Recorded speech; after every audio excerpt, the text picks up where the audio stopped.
How to fix Messenger video call problem on Android. Hi everyone, welcome back to our channel. In today's video I'll guide you on how you can fix Messenger's video call problem on your Android phone, so make sure to watch the video till the end. In order to actually fix if you're not being able to make video calls on your Messenger app, it could be happening due to a couple of reasons, and the primary reason why this happens is when the Messenger app is actually lacking your camera and microphone access. And to allow this access, all you have to do is long press the Messenger app icon, then tap the I button to come to the app information page. First of all, what I want you to do is I want you to go to storage and make sure to clear the cache files. Do not tap on clear data, because that is going to reset everything inside the app. After that, we're going to come back and then we want to simply go to this option known as permissions.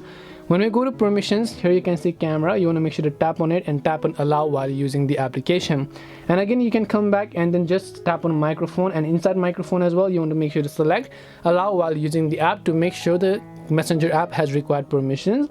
Then after you've done that, you can simply open your Play Store, check if the Messenger app has an update, and if it does, then definitely make sure to update it to the latest version. That's it for today's video on how you can fix Messenger app's video call problem in Android. Hope this video is very helpful. If you have got any questions, then feel free to leave them down. Thank you for watching and see you in the next video.